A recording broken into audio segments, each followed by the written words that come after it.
As if Tom Brady retiring wasn't enough to send shockwaves throughout the NFL, we have some additional news that pertains to Tom Brady possibly making a comeback and Deshaun Watson making up his mind in regards to what team he wants to play for. So before we get to the content, we are almost at 500,000 subscribers. When we hit that number, we're giving away a subscriber that turns on our notifications on this channel $500. We're doing the exact same giveaway on Instagram as well, where we're giving away $500 to a follower on our Instagram. And now that we get all of that out of the way, break!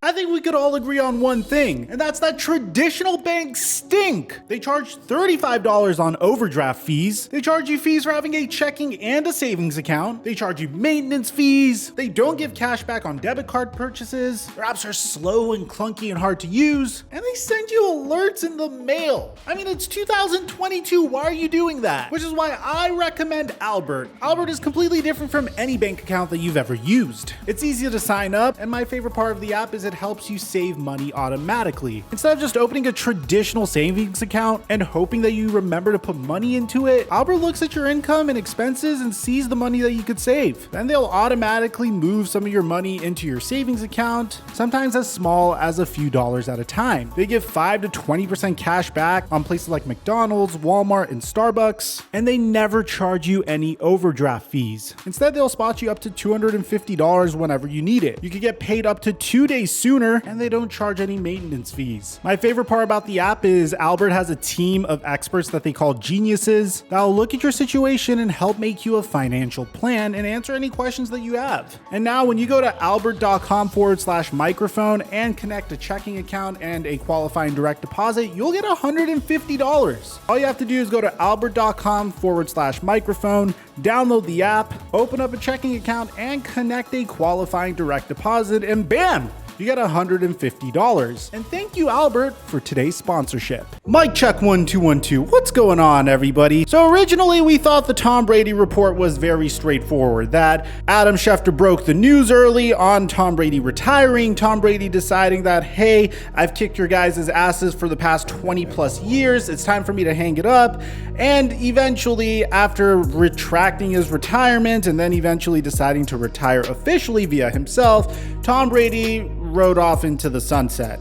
Or so we thought. Immediately, he gets on his Let's Go podcast and says never say never, which means he's leaving the door open to potentially returning. The reason why he wanted to retire was so he could prepare the Tampa Bay Buccaneers so they could plan for life after Tom Brady. And there were some additional theories because we have some sources that are close to Tom Brady that indicate that there's a pretty decent chance that he'd return. Now, I know what you guys might be thinking. Why on earth would he return? He's the most decorated NFL player in NFL history, one of the greatest football players, if not the greatest football player of all time, and there's not much left for him to achieve anymore. I mean, he's beaten every NFL team, he's won Super Bowls with and without Bill Belichick, and he was able to do all of it without ever sustaining a major injury. So why would Tom Brady come back? Well, here is my initial theory before we get to the official report. It's the fact that right when the NFL season is over, I can imagine Tom Brady was exhausted. I mean, who wouldn't be?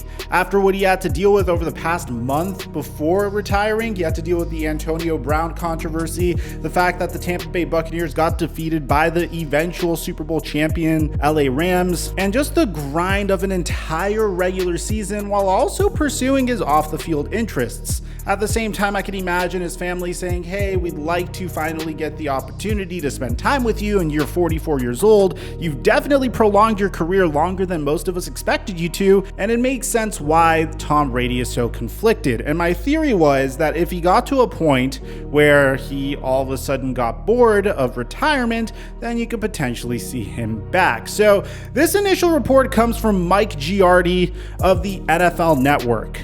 I've talked to a couple people who were with Brady in Foxborough, know him very well, and they said, I don't believe for a second that he's done.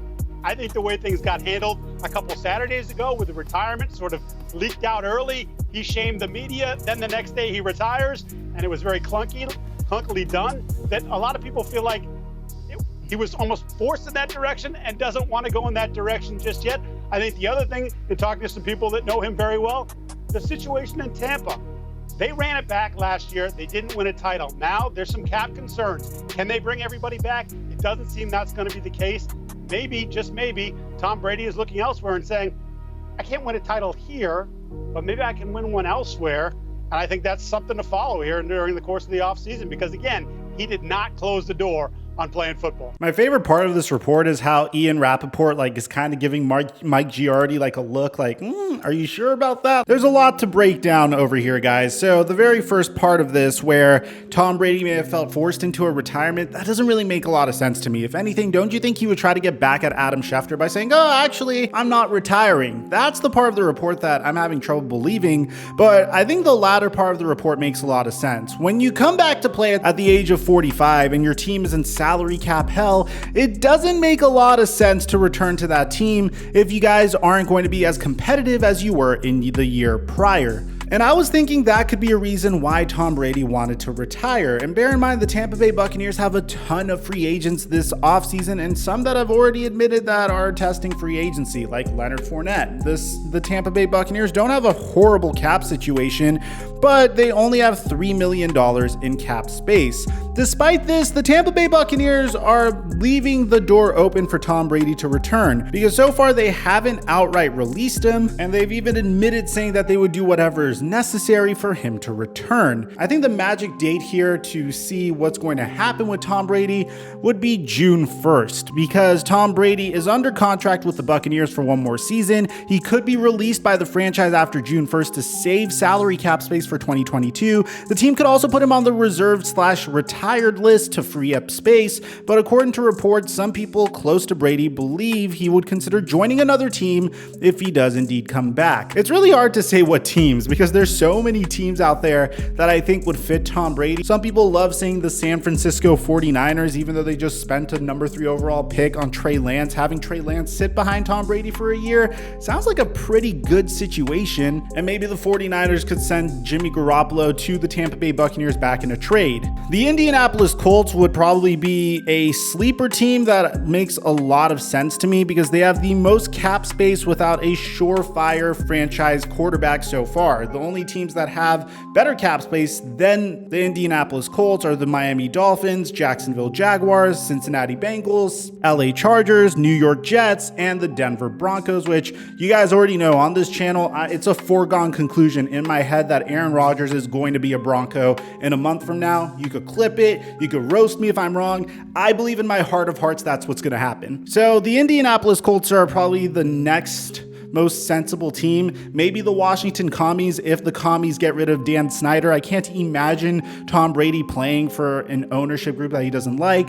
But in the event Tom Brady does go somewhere else, what do the Tampa Bay Buccaneers do? Well, the Tampa Bay Buccaneers are very interested in doing whatever it takes to continue competing. And it seems like Deshaun Watson, an individual who I don't think I've talked about in quite some time, has been evaluating potential fits for his services in 2022, with the Tampa Bay Buccaneers and Minnesota Vikings being the teams on his radar. I think out of those two teams, yeah, it does sound really exciting for Deshaun Watson to go to Tampa Bay and fill in the shoes that Tom Brady left over. But when you compare the Tampa Bay Buccaneers to the Minnesota Vikings, in terms of what team do I think is already built a little bit better and are a quarterback away from greatness, I would probably have to say the Minnesota Vikings. I mean, look at that offense. You have Dalvin Cook and Alexander Madison. You have Justin Jefferson, a gifted route runner. You have Adam Thielen on that offense as well. And you have a Sean McVay clone calling the plays, which is without a doubt going to make your life easier. But when you compare that to the Tampa Bay Buccaneers, they have a pretty sweet situation themselves. They have a great offensive line, a fairly solid defense. Mike Evans, Chris Godwin, Cameron Brate said he's returning and he's always been a solid tight end. The jury's out on Rob Gronkowski. So I really don't think you could go wrong in this situation. Question is, what would the Tampa Bay Buccaneers be willing to give up, or the Minnesota Vikings be willing to give up, in order to get a talent like Deshaun Watson? That's something we're going to keep an eye on, but that's the update that I have for you guys. A lot of stuff to unpack here. Let me know in the comment section down below, what do you think Tom Brady's future is going to look like? Because at the moment that I'm making this video, it could be many different options. Aside from that, I'm your boy Mike, and I'm dropping our mic Until our next upload.